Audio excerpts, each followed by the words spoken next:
Mpenzi wangu, kuna kitu nataka nikwambie. Niambie tu mpenzi, na kusikiliza. Najua umefanya mabadiliko makubwa sana ya kuipendezesha nyumba yetu, lakini kuna kitu kimoja umesahau. Ni kitu gani hicho mpenzi? Hii TV yetu ni ya zamani sana. Nilikuwa naomba tubadilishe tununue TV ya kisasa. Hakuna shida mpenzi, kwani hiyo TV unayotaka tununue inagharimu kiasi gani? Kuna TV nimeiona mjini inauzwa milioni 8. Mbona hiyo TV inauzwa ghali sana? Ndiyo, ni ghali, lakini mimi ndio nimeipenda hiyo. Tafadhali baby, naomba unipe pesa nikainunue. Sawa, kama umeipenda, ngoja nikutumie pesa kwenye akaunti yako uende ukanunue sasa hivi. Sawa mpenzi, asante sana.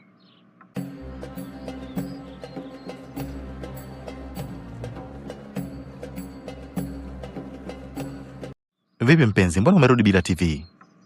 Nimekuta zimeisha, ila wamesema wiki ijayo mzigo mwingine unakuja. Kwa hiyo nimelipa kabisa ili mzigo ukifika tu aniwekee ili usije ukaisha tena. Lakini si wamekupa risiti? Sijaona haja ya kuchukua risiti kwa sababu anauza pale ni rafiki yangu na ninamwamini sana. Sawa.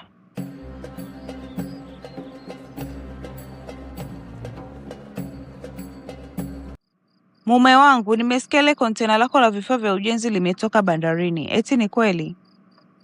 Ni kweli mke wangu, lile kontena limetoka bandarini asubuhi ya leo na mteja tayari amekamilisha malipo yote na kutoa oda nyingine ambayo ni kubwa zaidi. Sasa mume wangu, kama mambo ni mazuri hivyo, basi naomba unipe milioni 3 nikanunue fenicha mpya za chumbani kwetu. Maana hizi zilizopo zimeshaanza kuchoka. Yaani kila nikiziona nahisi kichefuchefu. Cha usiku, unataka milioni 3 tena? Si juzi tu nimetoka kukupa milioni 8 ya TV. Alafu pia kwani hizi furniture zina tatizo gani jamani? Maana tangu tuzinunue hata mwaka haujaisha. Mimi ni mkeo bwana, nafaa kupata vitu vizuri na vya kisasa. Sasa unavyoniuliza hayo maswali yasiyo na kichwa wala miguu, mimi nakuwa sikuelewi kwa kweli.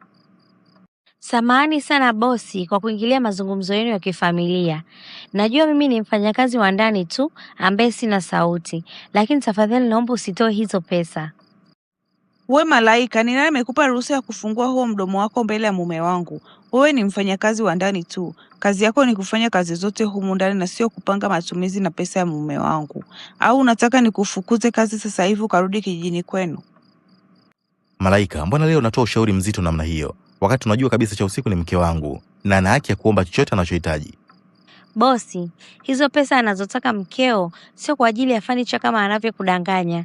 Ila anataka ampe yule rafiki yako Alex, maana wanajenga nyumba yao ya asili huko Gaza na wamepanga kukuacha ukiwa huna kitu pindi tu biashara zako zitakapoyumba. Huyu mchawi anaongea uongo. Samu mume wangu, usimwamini huyu mfanyakazi mchafu. Ananionea wivu kwa sababu mimi ni bosi wake na ninaishi maisha mazuri kuliko yeye.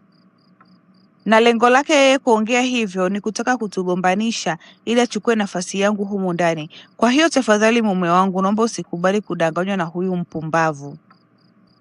Bosi, mimi sina shida na nafasi ya mtu na wala sitamani maisha ya mkeo. Lakini kama uamini maneno yangu, chukua simu ya mkeo sasa hivi uangalie meseji za huyo Alex. Maana kila siku huyo Alex anaingia humu ndani, wewe ukiwa umeenda kazini.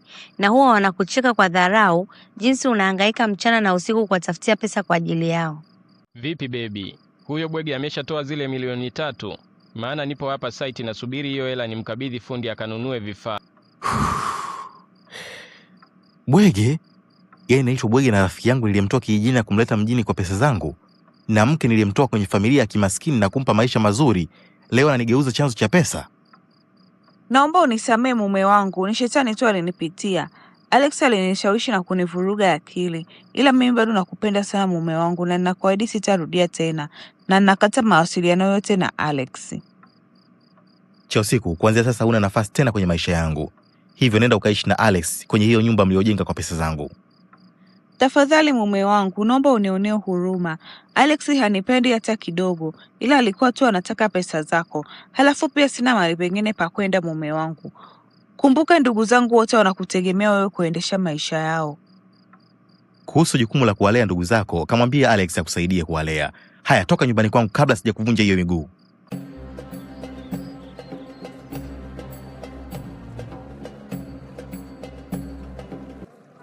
Alex. Niambie la Azizi, umeshapata hiyo milioni 3? Hapana, sijapata. Samu amegundua kila kitu kinachoendelea kati yetu na tayari ameshanifukuza nyumbani kwake. Kwa hiyo naomba uje unichukue sasa hivi tuende wote huko site tukasimamia ujenzi wa nyumba yetu. Kama tayari ameshajua kinachoendelea kati yetu, basi mchezo umeisha. Mimi siwezi kukuleta huku site kwa sababu hii nyumba ni ya kwangu na mke wangu wa ndoa. Wewe tayari umeshajichanganya, na kama ulikuwa haujui, mimi nilikuwa nakutumia tu kama daraja la kupata pesa za ujenzi kwa Sam. Alex, unazungumza nini? Hiyo nyumba si tulijenga wote? Ulijenga wewe na nani? Kwanza hiki kiwanja kina jina langu. Kwa hiyo wewe tafuta pa kwenda, mimi sikujui.